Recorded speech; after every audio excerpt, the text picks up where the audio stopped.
It's Fans Corner. Welcome to it, and thank you for making time for us. We are back in the Betway Premiership.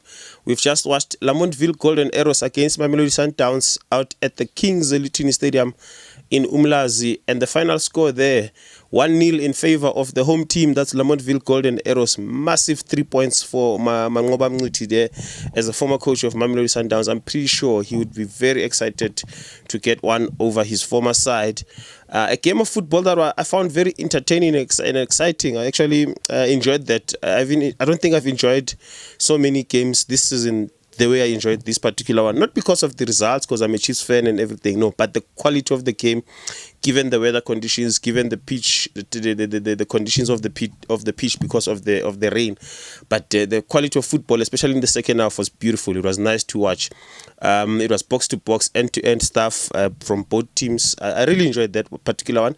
Before we get into the football, if you haven't done so already, please make sure you subscribe to our YouTube channel. It's Off Air Podcast. Also check us out on Facebook. It's Fans Corner. We have a page there. We also have a page on TikTok. It's also called Fans Corner. We appreciate the support. Let's get into the game. It's in terms of the stats. Okay, if you only focus on the statistics, you will. If there was no score line, you'd probably look at it and say it's a typical Mamelodi Sundowns. They dominate the ball position. They dominate it even more these days. They are in the 70s. It's not just the high 60s anymore. It's consistently they're in their 60s, in their 70s in terms of the ball position. But what has changed compared to this Sundowns, compared to the previous Sundowns teams? Cardoso Sundowns keep the ball for a long time, and they're not as high scoring as they used to be. There were times when Sundowns did not keep much of the ball, but there was very, very high scoring, scoring goals in their multiples. But in this particular season, they're not as high scoring as they were in the previous seasons. It's inconsistent as well. Remember, the game before last, I said it was uncharacteristic of Mamelodi Sundowns. I think it was that game where they drew against Marumo Gallants, where I said it was uncharacteristic of Sundowns, the way they were, the results went. And also the game after that, it was against Durban City, and it looked like the Mamelodi Sundowns. That's why I'm saying they are inconsistent in terms of the way they are handling their business this season. I know it's only been 9 games for them, but 9 games is a lot. They're just 1 game away from reaching a third of the season, and they haven't clicked into gear yet.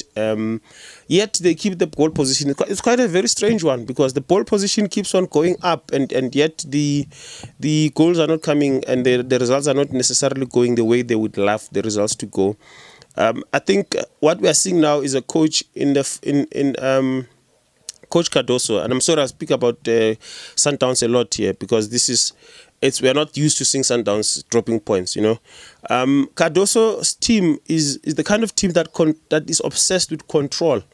They are obsessed with controlling the game, and unfortunately, that alone is not enough, because you have to control the game, and at the same time you have to win the game. Why am I saying this? Remember, in the 2024-2025 season, Mamelodi Sundowns only dropped points in 4 games. Okay, let me confirm, because I could be lying here. But as far as I remember, yes, the 2024-2025 season, Mamelodi Sundowns, out of the 28 games that they were played, they drew 1 game and they lost 3. That's only 4 games where they dropped points. 4 in the entire season of 28 games. Remember, there were 28 games last season because of the issue of Royal AM. Now we're in the 2025-2026 season. We've only played 9. Sundowns have only played 9 games, and they've already dropped points in 4 games. They only dropped 4 points in 4 games last season, and now they haven't even reached 10 games. They've already dropped points in 4 games. I'm not saying they've lost 4 games. I'm saying they've failed to win in only 4 games last season, and yet they've already failed to win in 4 games this season. That's almost half of the games, because they've played 9 games. Okay, so if they drop points in the next game, because game number 10, they would have dropped points in 5 games and won in 5 games. Because now it's 4, they've won 5. It will be 50-50. It's not characteristic of Sundowns. We're not used to this, and we'll definitely talk about it. It raises eyebrows. I think their obsession with controlling the game is really affecting them, because now the other teams, what they do They know they're not going to have the ball. I said this in the previous game in Sundowns.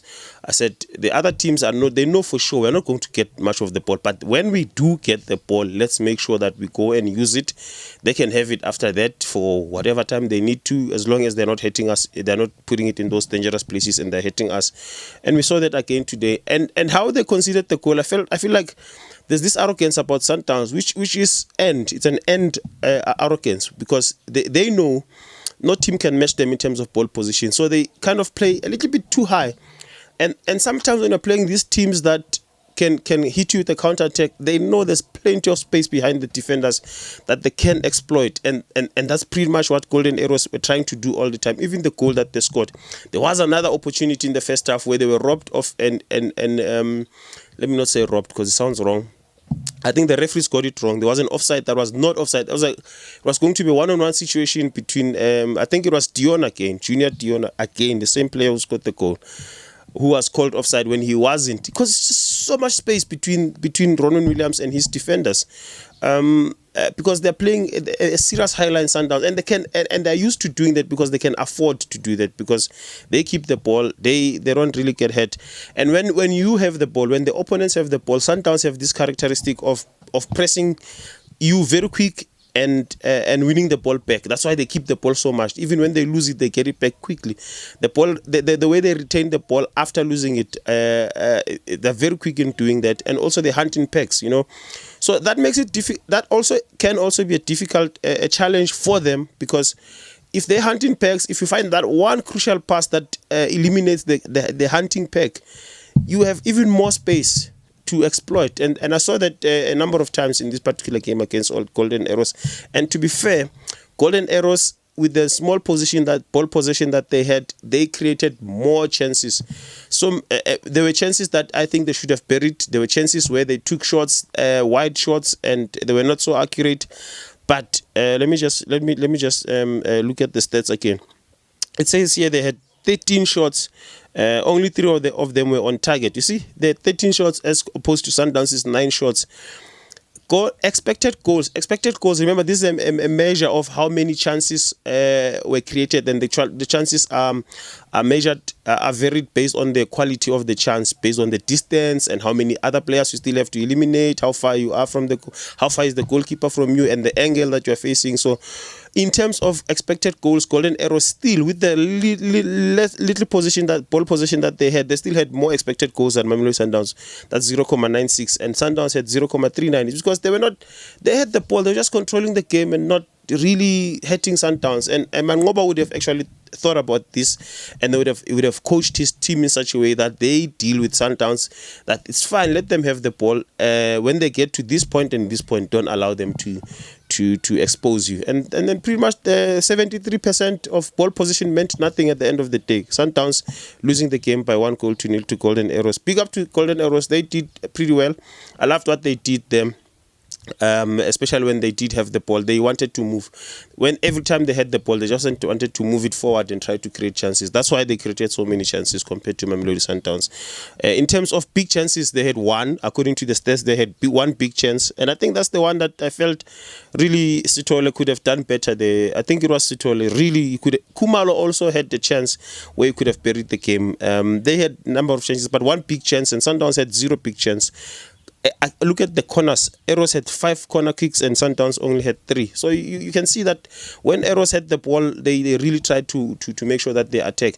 And the other thing is that Golden Arrows, when they were leading, they were not scared of losing. And because of that, they really tried to play. Yes, because Sundowns will keep the ball, you have to defend when you don't have the ball. But when they had the ball, they really tried to play without the fear of losing their lead to Sundowns. And that actually, I guess, can also be a positive, or can also lead to the team doing well in terms of preserving their lead. It's a new Mamelodi Sundowns. It's going to be a very competitive season. Already we can say that it's going to be a very competitive season, because the past 10 seasons have not been competitive because Sundowns were highly successful in terms of collecting points. And this season it looks like it's not the same way. And that I asked the question in another video. I said, is it the other teams becoming better, or is Sundowns becoming less potent or less strong as they used to be? I'm still not sure which one is which in terms of that. But because of the dropping of points by Sundowns, obviously it means there are other teams that are going to come in and try to compete, especially for that number 1 spot, which has been hogged by Mamelodi Sundowns for the past 10 seasons. I keep on saying 10 seasons because in the past 10 seasons they've won the league 9 times. Yes, there's been that 8 consecutive, but there was that gap of Bidvest winning the title. Had they not won the title, Bidvest Sundowns would have won 10 titles in a row. Otherwise, hard luck to Sundowns and big ups to Golden Arrows. It was a good game of football. I really enjoyed it. I'm about to go and watch Kaizer Chiefs against Marumo Gallants. Thank you for your support and thank you for making time for us. This has been Fans Corner. We'll meet again in the next one.